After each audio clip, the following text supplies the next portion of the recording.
तो last part में हमने देखा था कि जिन को एंशिएंट एम्परर वूडी टेलीपोर्ट करके किसी दूसरी जगह पर ले गया था, जहां जिन वूडी को अपनी बातों से गुस्सा दिलाने लगा था, जिसको सुनकर वूडी वहां अपने रियल बॉडी के साथ आ जाता है। जिसके बाद वो दोनों वहीं पर लड़ने लगे थे, जहां पहले तो वूडी जिन पर भारी पड़ रहा था, लेकिन बाद में जिन सॉर्ड डायनेस्टी के पुराने एम्परर की पावर की मदद से वूडी को मार देता है। इसके बाद वो वापस रियल वर्ल्ड में आ गया था। तभी आसमान से बहुत सारे पिलर्स ने आकर उन सभी को घेर लिया था, क्योंकि जिन को हेवनली पनिशमेंट मिलने वाली थी, जिसकी वजह थी कि जिन ने अभी अभी एक हेवनली गॉड को मारा था।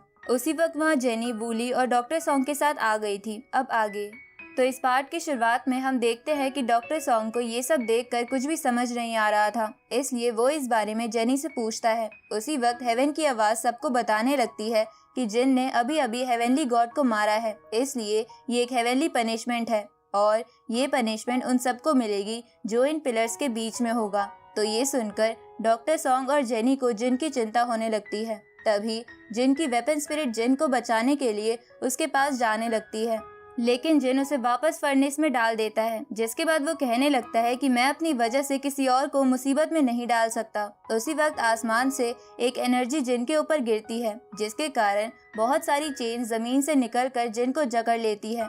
तो ये देखकर जिन भी अपने बचने की उम्मीद छोड़ देता है और कहने लगता है कि मैंने आज तक हमेशा सही का साथ देने की कोशिश की है और आज भी मैं वही करूँगा, चाहे फिर मेरी जान क्यों न चली जाए, लेकिन मैं इन लोगों को कुछ नहीं होने दूंगा। अब वो इतना कहकर अपनी डेथ को एक्सेप्ट करने के लिए रेडी हो जाता है, जिसको देखकर जिन के सभी दोस्त घबरा जाते हैं। उसी वक्त जेनी अपनी स्नो लोटस की पावर का इस्तेमाल करते हुए उनमें से एक पिलर को फ्रीज करके उस फॉर्मेशन के अंदर चली जाती है, जिसकी वजह से आसमान से लाइटनिंग जेनी पर भी होने लगती है। लेकिन वूली अपने स्क्रोल की मदद से जेनी को बचा लेता है, पर उस अटैक को रोकने के कारण वूली घायल होकर पीछे हो जाता है। तो डॉक्टर सॉन्ग उसे संभालते हुए कहते हैं कि जेनी हम सभी के बीच में सबसे स्ट्रॉन्ग है, इसलिए वो जिन की पनिशमेंट को अपने ऊपर लेना चाहती है। इधर जेनी भी उन स्ट्राइक से बचते हुए जिन की तरफ जाने लगती है, जिसे देखकर जिन उसे वापस जाने के लिए कहता है। उसी वक्त वो चेन्स जिन को जमीन की तरफ खींचने लगती है, जिससे कि जिन घुटनों पर आ जाता है। तभी एक लाइटनिंग स्ट्राइक जेनी को लग जाती है और वो इंजर्ड होकर वहीं गिर जाती है। साथ ही उसके विंग्स भी डिस्ट्रॉय हो गए थे, जिसकी वजह से जिन और सभी लोग डर जाते हैं, क्योंकि वो बेहोश होने लगी थी। लेकिन जेनी जिन को किसी भी हाल में मरने देना नहीं चाहती थी, इसलिए वो वापस खड़े होते हुए जिन की तरफ जाने लगती है। इसके बाद वो अपनी स्वॉर्ड से उन पिलर्स को तोड़ते हुए जिन के पास उस फॉर्मेशन के सेंटर में पहुंच जाती है और जिन से कहने लगती है कि तुम कभी भी खुद को अकेला महसूस मत करना, मैं तुम्हारा साथ हर कंडीशन में दूंगी। उसी वक्त उनमें से आधी चेन्स जिन को छोड़कर जेनी को जकड़ लेती है, जिसके बाद आसमान से फाइनल पनिशमेंट जिन को छोड़कर जेनी की तरफ जाने लगती है, जिसे देखकर सभी लोग घबरा जाते हैं। तभी जेनी जिन को अलविदा कहने लगती है। इधर जिन भी जेनी को मरने देना नहीं चाहता था, इसलिए वो अपनी फुल पावर से उन चेन्स को तोड़ने की कोशिश करने लगता है, जहां थोड़ी ही देर में वो चेन्स टूट जाती है और जिन जल्दी से जेनी के पास जाने लगता है। तभी वो अटैक जेनी से टकरा जाता है, जिसकी वजह से वह धुआं हो जाता है। तो ये देखकर सभी को लगने लगता है कि उस अटैक में जिन और जेनी मारे गए हैं, इसलिए सभी लोग उदास हो जाते हैं। इसके बाद जब धुआं हटता है तो वूली देखता है कि जिन ने अपने विंग्स की शील्ड बनाकर उस अटैक से खुद को और जेनी को प्रोटेक्ट कर लिया था। अब वूली उस शील्ड को देखकर कहने लगता है कि ये तो होली सन की ट्रू पावर से बनी हुई शील्ड है।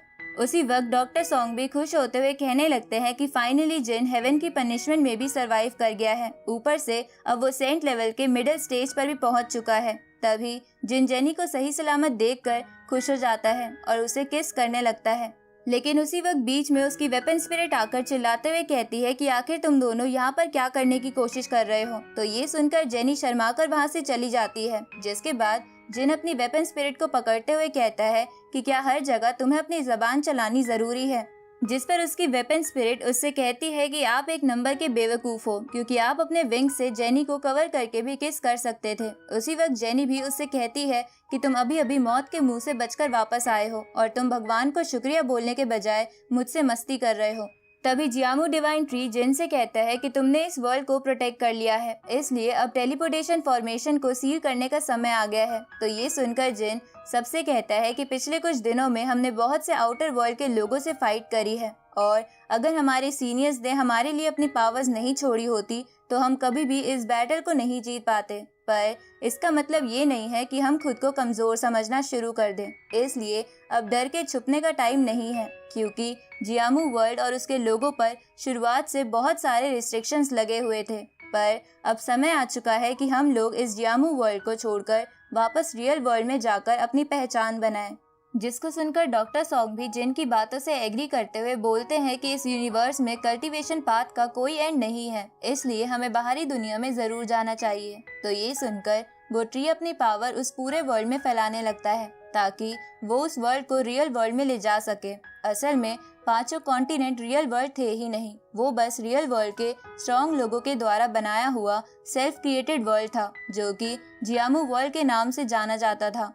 उन स्ट्रॉन्ग लोगों ने ऐसा इसलिए किया था क्योंकि 5 कॉन्टिनेंट खतरे में थे। पर अब जिन सभी लोगों के साथ इस वर्ल्ड को छोड़कर वापस रियल वर्ल्ड में जाना चाहता था, ना कि फिर से वो सील क्रिएट करना। इधर उस ट्री की एनर्जी सभी 5 कॉन्टिनेंट में फैल गई थी, जिसे देखकर एक लड़की कहने लगती है कि फाइनली अब हमारे इस सीक्रेट वर्ल्ड को छोड़कर जाने का समय हो चुका है। दूसरी तरफ वो सभी लोग जो कि कर्स के कारण पिछले हजारों सालों से केव में कैद थे, वो सब अपनी अपनी जगह से गायब हो जाते हैं क्योंकि उन्हें मुक्ति मिल गई थी। इसके बाद हम एक लड़की को देखते हैं जो कि आसमान की तरफ देखते हुए कहती है कि जिन, तुमने अब की बार किसी को भी निराश नहीं किया और आशा है कि तुम आगे भी ऐसा ही करोगे। अब उसके ऐसा कहते ही ये पार्ट यहीं पर एंड होता है।